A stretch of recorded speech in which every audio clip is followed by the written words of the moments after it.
introduced to Shakespeare in school there and connecting to him through rap. How has Shakespeare influenced your approach to the art you create? Well, to speak on what you said about Shakespeare in school and prioritizing that. So I always wanted to be great. Like, I'm a huge fan of Michael Jackson. Mm-hmm. He is my everything, and he always has been my entire life. And, and I look at him as just pure greatness. And so, like, I espouse to be like him one day, where I'm able to affect the generations after me, and so because of that, I knew that the best actor started in theater. So I wanted to start in theater, and I went to community college first. Then I went there initially to play football. That didn't work out, so I decided to get into acting there, and that's when I first was introduced into Shakespeare. And when I did that, I didn't understand Shakespeare. We were doing Midsummer Night's Dream, and the first paragraph I didn't understand. I could not get past the first paragraph. It's probably, I don't know, 5 sentences or something, and I did not understand it. And I went and I told my teacher, I was like, I don't talk like this, I don't speak this way, I don't understand this. And that's when he told me, he was like, listen, you're a rapper. Shakespeare was the first rapper. You should really connect with him. And once I started to understand, for one, his stories, because his stories are relevant even now. And then once I was able to get a hold of the language, and I know by being a rapper, I love language, I love words, I love being able to say and express sesquipedalian words. That's when I fell in love with Shakespeare, and that's when I started. So I went on to graduate school because I wanted to be great. I wanted to come to Los Angeles, and I didn't want to be serviceable. I didn't want to be, all right, good enough. I wanted to be as great as Paige Kennedy could be, and so I needed that training, and that's why I went to graduate school first. That was a very protracted answer. Sorry. No, that's great. I had a question about how Shakespeare has rhythm and iambic pentameter and all that, and how he speaks or writes. Did you connect through that with your music as well? Well, iambic pentameter, the interesting thing about that is that's one of those rules that you learn and then you discard them. You know what I'm saying? Like you discard that rule because that's just to get you into the flow and the dun dun dun dun dun dun dun. But I don't actually say the Shakespeare lines like that. I don't actually say thy hair defines my way to go. Like that's not the way you talk. But you need that to understand that there's a rhythm and a flow of it, and it helps in it. Yeah, you learn the tools and then you break them. Right. That's amazing. So, going into that second part about Shakespeare influencing your approach to art, has it had a through line in your career as well? Shakespeare influencing my... Shakespeare or any other classical theater, since you studied that. Influences what? Your art now. That's a good question. So you think, okay, what is it that I learned in graduate school that I'm able to utilize now because I did all classical theater there, right? And so if I'm not doing classical, projects, then how does that work? And I think for me, the thing that I am able to utilize now in just my everyday acting on film and television is it just allows me to let the language dictate some of my emotion. I'm able to have a more diverse way of certain emotions. Like, so say for instance, if I was doing something and I had to play anger, right? And I know now that there's multiple ways of playing anger, whereas before I had that training, the anger would have been the same way, yelling, loud, frowning, mean, First but now, choice. Exactly. That's the natural thing because that's what you see as angry. But in acting, And with Shakespeare, I know that now I can go under and I can take my time and I can have direct contact without blinking, staring laser through your eyes and letting my voice dictate it. And that is actually more intimidating than someone just spitting out things constantly. And so I think because of that and because of the rhythm of language that I learned in doing classical theater, that is something that I can still use today. Yeah, like the beautifulness of choices and how you can, there's so many more ways to carve into it. Right. Thank you. We have another question. I see that you put your artistry into many different outlets of expression. You have TikToks and Vines and music and acting, and now you're putting together a piece of Shakespeare on camera in Los Angeles. You've done a Shakespeare piece before, Othello. Yeah. And this is another one you're putting together. What made you choose Shakespeare as a return after the strikes have just ended? And why did you choose Richard III? Well, I chose Shakespeare because Shakespeare is my favorite playwright. It's my favorite thing to do, and it's not something that I get an opportunity to express myself in because they don't necessarily do Shakespeare movies, and if they do, they're not casting me in it. You know, I don't get auditions for Shakespeare things, and so I have a litany of monologues that are just inculcated in my brain through repetition and by rote from when I was younger, and I had to do them, and I'm walking the campus and I'm just saying monologues out loud, and people driving by thinking I'm crazy and I don't care, or I'm bussing tables at a restaurant when I'm in college, and I'm just saying Richard III lines just because I enjoy saying it, and I've done it so many times that it's just stuck in my head like a song, and so it's easy for me to now just regurgitate these, and people seem to be impressed that the juxtaposition of what this rapper is able to, you know, speak these amazing words, and so it's just fun to do. And then I also want to be able to have tape to show that I can handle this language, I can do this, and so, you know, why can't I be in like a Game of Thrones or you know, Vikings, or, you know, in any of those period pieces. 100. And I picked Richard III because Richard III is my favorite Shakespeare play, and my biggest dismay in college is we did the play Richard III, and we knew 1 year ahead of time that we were doing it, and I prepared and I learned the whole play, and I practiced with all of the faculty and did my monologues and everything, and I still didn't get cast as Richard. I got cast as Richmond, the person who kills Richard at the end, and that was a devastating blow for me. And so I vowed that one day I will be able to play Richard, and I still think that one day I'm going to be big enough where I can make a movie, Richard III, with me as Richard. And so this is the impetus of that. This is the amuse-bouche. This is the overture to me being able to one day, you know, tackle that feat. That's amazing.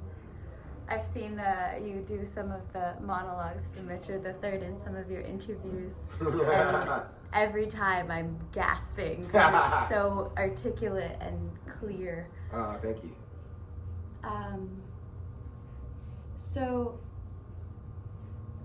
is your approach to Shakespeare characters or classical theater characters, when you work on them in your own time or making your own pieces right now, is it different than approaching a more modern character that you're doing in film right now and TV?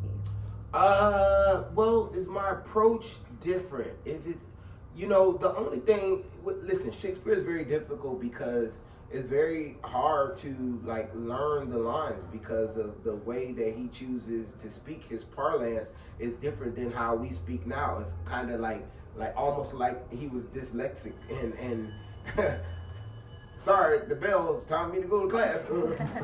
But it's almost like, you know, so it's difficult to learn the text, and then you also have to like learn, you know, I also, when I do Shakespeare, I also like read Shakespeare for dummies, so I put them side by side so I can know exactly what I'm saying. I don't want to just like have an intimation of what it is. I want to know fully what it is that I'm actually saying, and they have that text that's side by side for you to do. So I don't know if the approach is different, because it, you know, I try to make everything realism, and so my approach is pretty much the same. It's just more difficult to learn the lines in Shakespeare. Yeah, I see you in your other pieces of work in film and TV, and now working on this monologue. You are very good with physical expression as well, as not just like a talking head. Yeah. And I can see that coming out in Shakespeare, that skill that you have.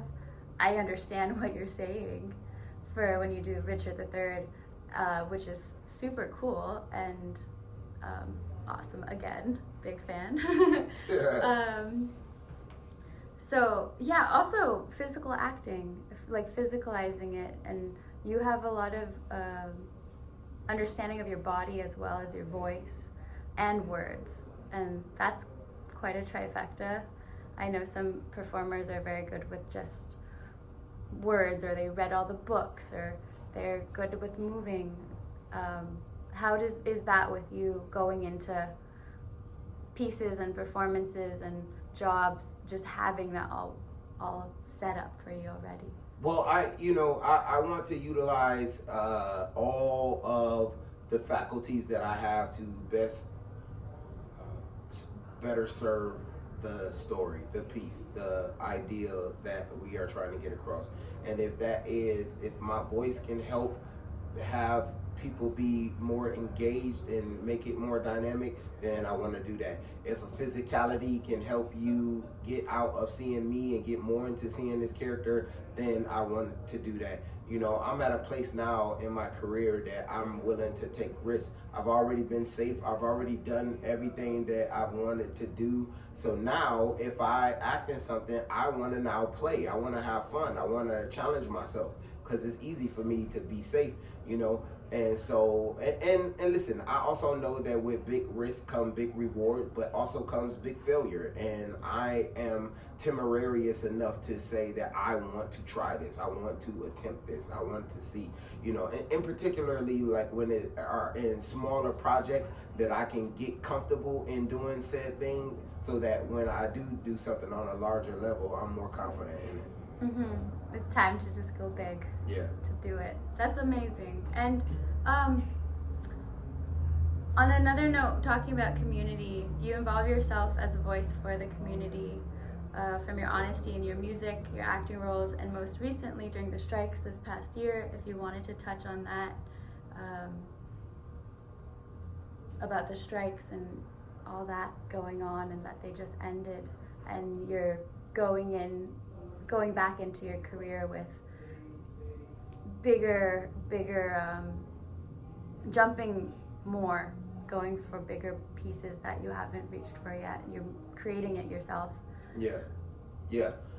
I mean, I'm very excited that we were able to get a deal that is fair, and as fair as we're going to be able to get, and that they held strong and was brazen enough to say no, and until it was right. And so, you know, I support SAG-AFTRA in that, and I'm just ready to continue to do the thing that I love so much. I'm ready to work, and I chose a profession that I would even do for free, you know. And hell, that I would pay to do, you know. And so I just love it. And so I made this decision when we were still on strike, and this is something that I wanted to do, and I wanted to pour my money into this project so that I can have a piece of art that is there in perpetuity, and that's what we're doing. That's amazing. How do you ground this piece that you're doing for Richard III into modern day to better relate to the current space? Yeah, so we decided to try and make this piece as relatable and palatable as possible for the general public that might not be as aware of Shakespeare, or and so it's funny because Tanisha, who is playing Lady Anne, like we go back to college. She's played my daughter, she's played my little sister, and I knew that she would be a fantastic choice for this, and I brought her along because her and I work so well together. And I when we first started, I don't know how long it's been since she's done Shakespeare, but when we first started, she started off, oh, that is too solid flesh in the milk. And I was like, wait, hold on. We're not doing that. We need to make this so that the 19-year-old who don't care about Shakespeare can watch this and not want to kill themselves or turn it off immediately. I want to make this like feel as now as possible. So we still want to use the language, and at first it was met with some resistance because she didn't want people to feel like she couldn't handle the language, and I understand that because like when you do Shakespeare, you think like, yeah, I want to show my articulation, I want to show how I can, which I can do that as well, but that might shun some people away who are not into that. And now we have this like esoteric like people that are able to be able to enjoy this, and so therefore I want to make it so that everybody can be able to enjoy this and have fun. And so that's why I push forward for us to like make this like Leonardo DiCaprio's Romeo and Juliet, where we're just talking like normal. 100%. I love that, and more people get to enjoy it. And can we pause real quick? Yeah.